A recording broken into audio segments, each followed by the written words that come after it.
During draft week, important to know your enemy as well as you know yourself.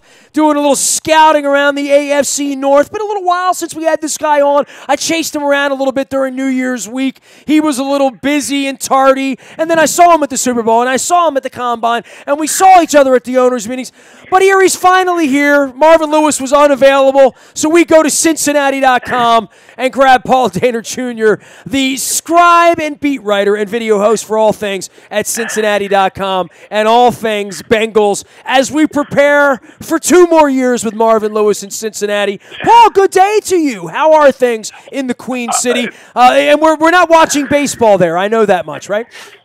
No. Neither of our fan bases are really interested in baseball right now, so I guess it's best that the draft couldn't come at a better time for something for us to dive into. Yeah. The only thing worse than this would be the Reds playing the Orioles at some point. But in this case, we've all written Marvin off. I can't imagine from your writer perspective trying to figure all of that out so many times. I think Marvin's trying to figure it out himself. I know the Brown family's trying to figure it out. How would you put this into perspective at 50,000 feet for my Baltimore audience that says, I can't believe Marvin's still the coach there? Yeah, I think there's a comfort for both sides, particularly for the Brown family, in what they've been able to accomplish. Now, Bengals fan base will jump out of their seats at that because all they'll say is never won a playoff game, and that is 100% correct. And I wrote a little bit at the end of the season about what Marvin Lewis's legacy would be, and his legacy is that he's checked every box that they've asked him to check when they hired him in 2003, except the biggest one, except for the one that he has dubbed the most important, and that is winning a championship and really even taking a single step toward a championship in the postseason. Everything else, he's done unbelievable stuff in the community. You guys know what he can be like, for a community. His Marvin Lewis Community Fund is about unmatched across the league. I don't even know if people know about him supporting children in Africa who've now gone on to have these incredible lives. He's done stuff that I don't know if people, I don't know if it's been written about. I don't know if you know about it. Yeah. But it's really kind of like when I sit and talk to him, it's crazy the stuff that he does community-wise. That I don't. Yeah. I'm not saying John doesn't do it or Brian wouldn't do it. Brian's involved with me for doing it. It's nice anytime they lay roots down. But Marvin's different. He's a different cat when it comes to that stuff. Yeah, the community fund here, they've sent so many kids to college through their scholarship program. That wouldn't have been able to go. And when I wrote that story, I even went in and caught up from some of the people who were some of the first scholarship recipients from 10 plus years ago. And they're in huge roles, changing the way their industries are done. And they all, say they wouldn't be able to do it without. There's a long list. So anyway, he's changed that. He's changed the culture here of winning.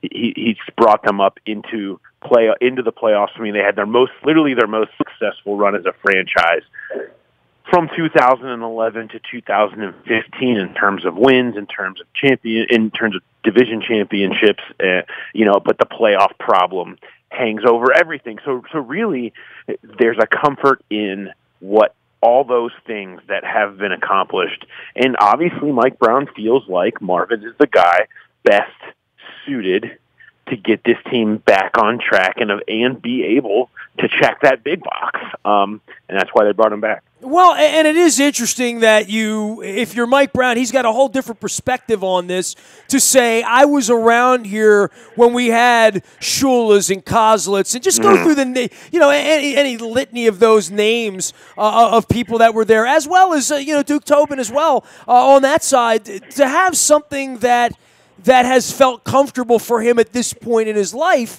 I think the perspective of the guy owning the team, he's always been a different cat as well there, right? Yeah, no, Mike is unique. There is none of the other 31 owners are like him, and he is getting older, and he cares more about this football team and winning than anything else in his life. It's all he thinks about day in and day out. I mean, quite literally 365. He wants to be looking over the roster and in his office thinking about what to do next. And he's 82, right? So we didn't point that. 82 exactly. years old, right? He's 82 years old, and he does not want to go down a road with somebody he does not know at this point in his life. He wants to know what he's getting himself into. Now, if there would have been a situation where Hugh Jackson would have been let go by Cleveland or Jay Gruden by Washington or even Vance Joseph by Denver, coaches that have been here, then I think that would have been it maybe would have been a different situation for him to think, because he could have had somebody that he would have known at least and been comfortable with. I'm not saying that would have changed the way things worked out, but I think that would have been an interesting addition to the conversation. But the bottom line is that didn't happen. And he looked around and saw the guy he was most comfortable with, and he thought best fit to change things was sitting in front of him. Well, we've had an interesting situation draft week, and maybe you're a kindred spirit in talking about this because you've come in and out of Baltimore, I've come in and out of Cincinnati. We've known each other through the years in covering these teams. Cincinnati was always a place, even when Marvin had things going well there the first time with Palmer, this time around with Dalton. There's always empty seats. It's always a little bit, sort of, have they really built anything there? It never feels like Kansas City. It never feels, and even in any of the Johnny-come-lately places like Tampa or Charlotte, where for 5 minutes the place gets crazy and it becomes a tough ticket. That's been very few and far between in Cincinnati. Meanwhile, Baltimore's always been pack. Now, all of a sudden, you guys came in and saw, for the first time, the crack in the purple armor after a quarter of a century. And I don't know that the Ravens need to do something sexy this week or selling tickets, if the Ravens think that way. The Bengals, I don't know that they've ever thought that way, but have to sort of think that way to some degree to selling tickets. But this isn't sexy keeping Marvin around, and it's not about selling tickets. I think they're all of the mindset that if we play football games in January, that'll be sexy. Yes, that is 100% the philosophy. Is the best way, and I think correct. The best way to bring fans back and to win fans over is to win football games.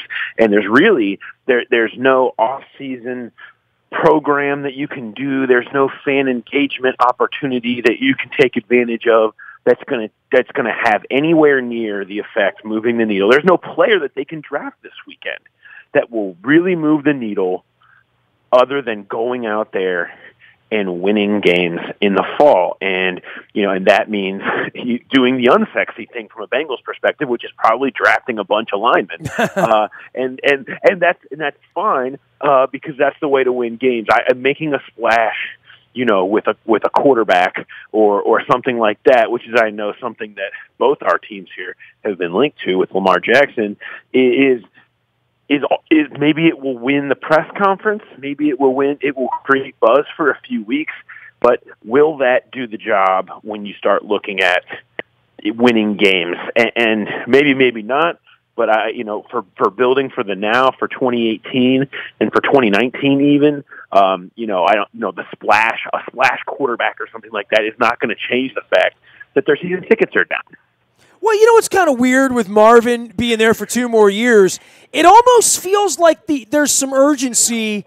It feels like an urgent thing to say, everybody here is still real hungry to do this thing, that we're not rebuilding, we're not retooling or any of that stuff. We're trying to win right now because this is all we got. We got an 82-year-old owner. We got a coach that's been here for 15 years trying to get this thing done. We got a quarterback that's gotten us into the playoffs but can't win in January. But we have all of those pieces. Last year was very, very glaring to you, me, and anybody that understands football that O-line wasn't getting it done. And that's something that y'all went to sleep on for about a decade, where it just was really good most of the time, much like around here, our linebacking core and our defense was really good most of the time. And then all of a sudden you start to see the Ray Lewises go out the doors, or the Whitworths go out the doors, or the Zeitlers go out the door, and you say, who's going to come in and sit in that seat? The Bengals are trying to figure that out, and the unsexy part of the O-line is what cost them a whole season last year, right? Yeah, and really 2 seasons. And because here's the thing, when you operate the way the Bengals do, And the Ravens do to a part, although the Ravens are more aggressive in free agency than the Bengals typically are, but it's still the same philosophy. And that's teams are built through the draft, and you pile up picks and you work quantity over quality necessarily, and you take advantage of that and you draft well. And that's how you build a roster. And that's how both these teams built rosters that won for so many years. And when you miss a couple of years, that reflects a couple of years later, because you have to consistently hit enough to fill those spots. And when the plan didn't work out on the offensive line, the whole offense sort of fell apart. And coaching staff, all those coaches I mentioned earlier were on the staff during that run.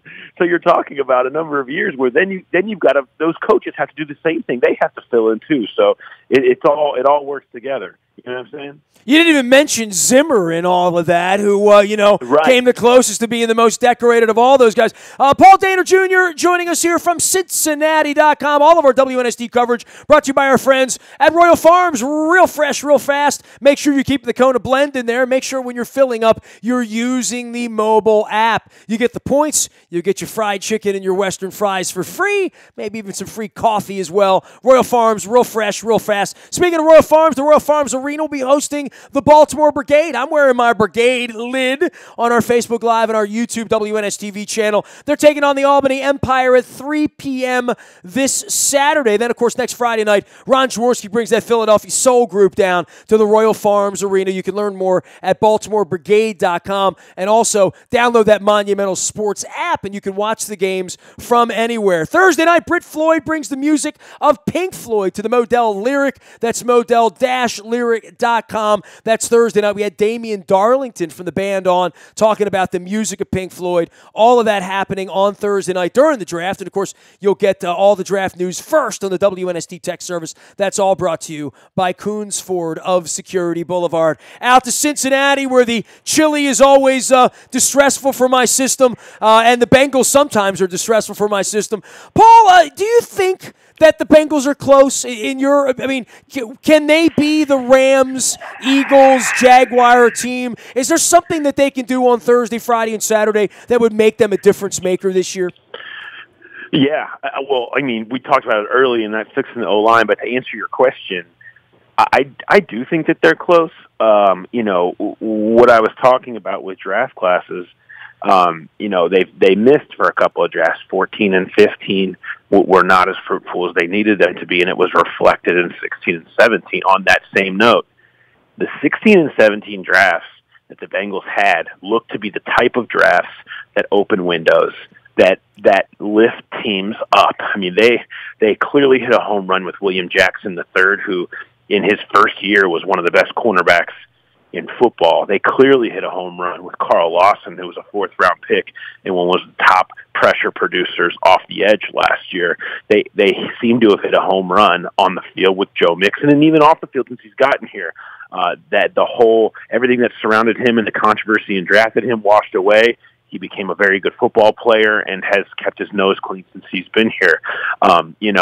They have a lot of hits that you can build around the last 2 years, and those guys are going to be ascending into their prime even more, and that's the kind of core nucleus that can get you back to the playoffs, and especially if you can replicate that this week and get another rookie class that contributes in the same way. So, we'll see if that's what happens this week, but that makes them close. In my opinion, if you fix the offensive line, which they've made moves to do with Cordy Glenn and at left tackle now, and we'll see what happens this weekend. You have that with Andy Dalton and A.J. Green, who's still in his prime, and that's part of the urgency with this team, is taking advantage of A.J. Green's prime and getting him back to the playoffs. And I think if you do that with these young draft classes, you do have the chance to say that you're close and maybe challenge the Steelers or end up on top of the AFC North. Paul Dehner Jr. is our guest from Cincinnati.com. He does a podcast, video cast, also the beat writer for all things Bengals in the Queen City as they get ready to draft on Thursday night in the 21st hole. The Ravens come off the board at 16, so we'll get first dibs on all of that. I as well as I know Marvin, and through all of these years, and knowing Duke Tobin and knowing the name, I literally, if he had sat next to me on a plane, I literally wouldn't have known who he was, Paul. And maybe that's shame on me, or certainly for the low profile that has been kept there. But I saw him at the combine, and what can be said about how they evaluate players there? Because for so many years it was back asswards, and Marvin sort of cleaned that up. It's still a little bit different than the way it's done in other places. But Duke Tobin sort of works behind the scenes in all of this. And to your point, when they're having good drafts, it doesn't feel like the Bengals are getting patted on the backside for that. But I do feel like they're closer than maybe many of our fans think they are.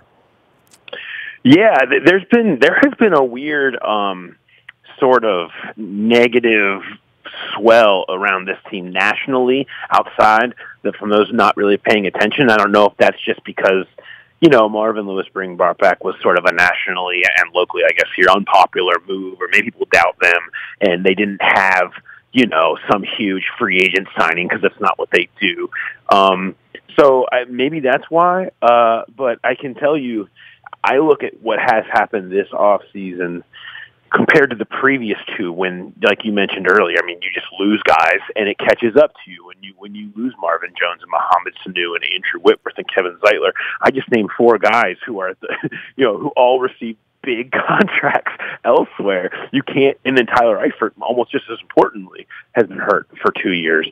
So you can't lose that many guys. Oh, and I didn't even mention Hugh Jackson leaving as coordinator. You can't lose that many guys and not see it affect. And my point being, this offseason has been the opposite of that. They have added. They have not had minuses, and those minuses have been probably viewed as addition by subtraction. So, I see this as an offseason where actually they've taken step forwards, where it's been clear steps backwards, where they were trying to hang on the last 2 years. Now I think you're starting to see the arrow point back up. How quickly it points back up, we'll see. But, so for that fact, it just seems like this team does have it right, and that starts with Duke Tobin and the guys that they have been able to bring in through the draft and have sort of a little bit more positivity. Eventually, you've got to turn over, and eventually, you've got to find the next generation. And I think that they're on the right path with that. But you never know. I mean, you can always have a step back season, but it does. There's at least more positives happening around here over these last few months than there have been the last 2 years. Well, you mentioned the arrow pointing up, right? And I would agree with you. I think the jury's very much out on this football team in Baltimore. And certainly Ozzie talked about shaking up the wide receiver room. They've done that. I mean, they got a lot of fresh bodies in there. Flacco looks upright at this point. But this is a big, big weekend here at a point where they have struggled. Certainly Pittsburgh, it feels like the arrow's always pointing up in Pittsburgh, right? Like we never look at them and say we're expecting them to fall and we're not expecting them to get 3 or 4 more really good football players. And no one knows who the hell Kevin Colbert is either in Pittsburgh, right? Everybody knows who Ozzie is because it's sort of, and this is Ozzie's last stand and last draft and all that. 4 out of 5 years we haven't made the playoffs around here. So it is weird, but I don't see anybody saying the Ravens' arrow is pointed up. And obviously the ball went over their heads the last time you saw the Ravens. The Bengals were beating the Ravens and knocking the Ravens out of the playoffs to open the door for the Bills. I just see this as people thinking Flacco is washed up. It's really sort of pissed off a lot of people in Owings Mills. Nobody has a sense of humor around here this year, really. I mean, it's a tight group around here to say, we got a lot to prove. Yeah, I'm curious. I'm curious to see if Baltimore pulls the trigger on Lamar Jackson, and if they decide to really push the envelope at the quarterback position. It's hard to hold a year against a guy when you know the injuries that he was battling. But there's no mercy in the NFL, right? Nobody cares about what you were dealing with. They just care about performance. And so look at poor Tony Romo, right? I mean, he lost his job, had to go do television, right? Yeah, I think there's a lot of curiosity about. I think the most curious thing in the first round for me is where Lamar Jackson lands. I think everybody assumes the top teams, the top quarterbacks, and where they'll probably match up in some order. Jackson is the wild card, and there's a lot of teams in there, including some that you would not expect, that I'm sure will be in the mix. And I think it's going to be really interesting to see if maybe Baltimore does get a little itchy. Well, I think it's very interesting that so many teams like New England have a bunch of draft capital. The Browns have a bunch of draft capital. Teams willing to move up and back. And I've said this to everyone, and part of this, you've covered the game a long time, Paul. 15, 20 years ago, trades didn't happen rarely. They had that little chart that they tried to figure out the value, and once in a while they would play that game. Boy, this young crop of wheelers and dealers, they'll trade in season, out of season, middle of the week, end of the week. They'll cut players. They'll throw their Des Bryants out, whenever they feel like it. And I feel like that translates to draft night. That I feel like there'll be 4 or 5 deals on Thursday night. I wouldn't predict much about these mock drafts, but I predict movement on Thursday.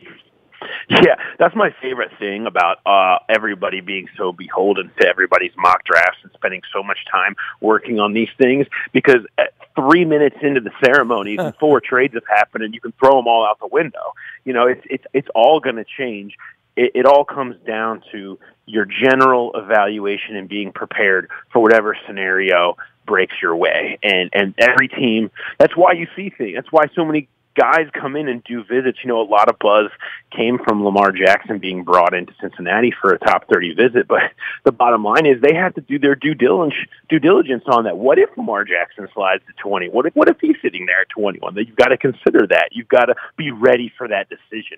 And that's part of it too. So, mock drafts and all that stuff, throw them out the window. The bottom line is be ready, know your needs, know the players, and make the best moves you possibly can. But you're right, because it's all going to change. It's all going to change on the fly, maybe this draft more than anyone we've seen. At least if you judge by what we've seen so far this offseason, you expect there to be a lot more wheeling and dealing than we've seen in drafts past. It has been a wild, wild west. Paul Dehner Jr. joining us here from Cincinnati.com. He covers all things Bengals. Last thing for you, who's your mocker? You're going to mock a lineman, right? O-line, right?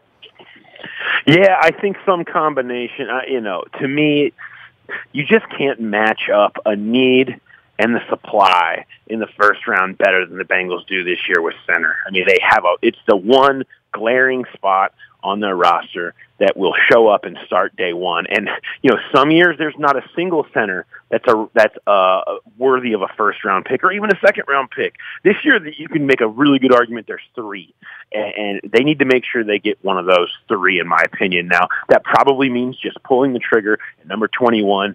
Pick your pony. Billy Price is the person I've been mocking to them out of Ohio State, but him, James Daniels out of Iowa, Frank Ragnow out of Arkansas, they need to come away with one of those 3. There's other options after that, but I think, there's a drop-off. So getting one of those guys is probably important. I would not be shocked at all. In fact, I would say in the most probable scenario is them going offensive line in the first and second round, with throwing a tackle in there that could come in and compete at right tackle immediately and possibly take that over, very soon. So that wouldn't shock me. They've just got to fix it. They've been aggressive about fixing the offensive line all offseason. I expect that to continue here.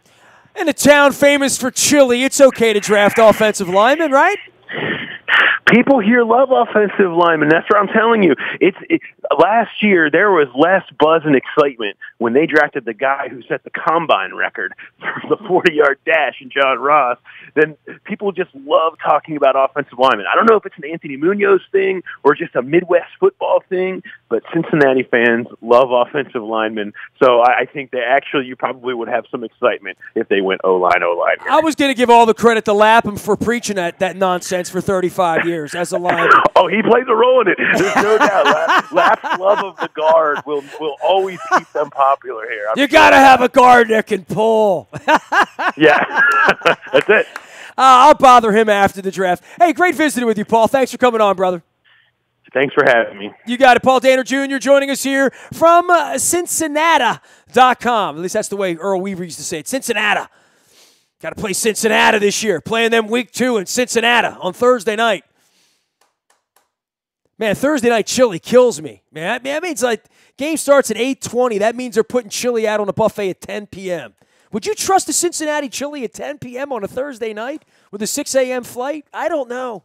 Week 2, we got the Bengals. We also have the Bengals later in the year. I'm looking at the schedule here. November 18th, after the bye, we have the Bengals at home. So we play everybody at home in November. We're on the road all of September and all of December, but we're home in the middle of the year.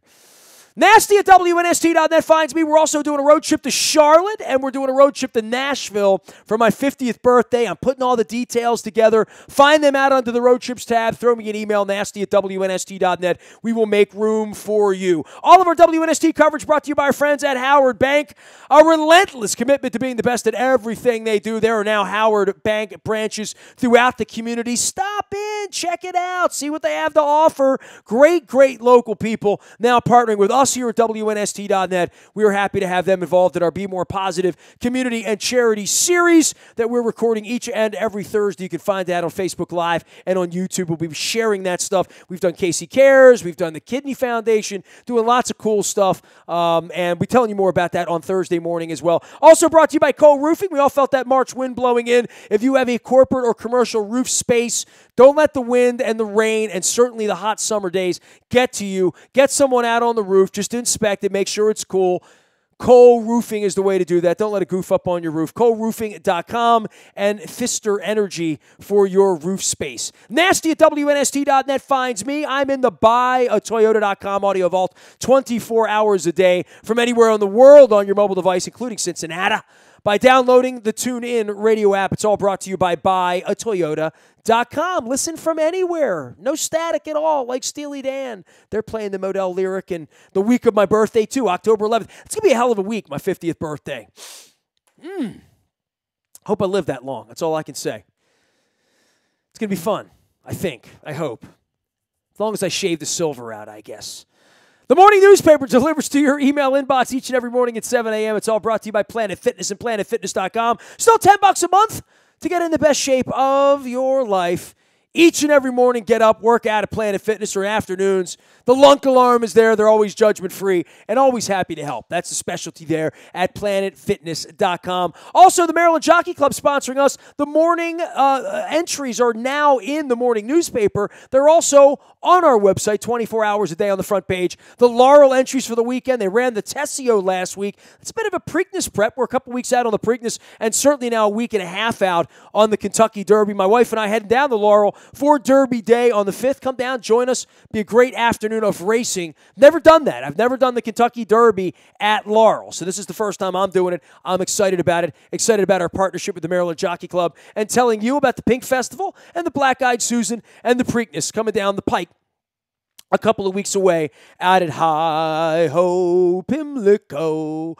Breaking news happens first on the WNST Tech Service, so that if you're at the Britt Floyd show on Thursday night down at the Model Lyric and you want to be in the loop, you'll get it first in the WNST Tech Service. It's all brought to you by Coons Ford of Security Boulevard. Dennis will be here on Thursday getting you ready with the SSV on WNST from 3 until 5 on Thursday. Our pre-draft coverage, Luke and I'll be a part of that, as well as probably bagging more on the Orioles before the week is over, as they have stank, and stunk to begin the 2018 campaign. Nasty at WNST.net finds me. I am Nestor. We are WNST.net, AM 1570, and WNST Towson, Baltimore, and we never stop talking Baltimore sports.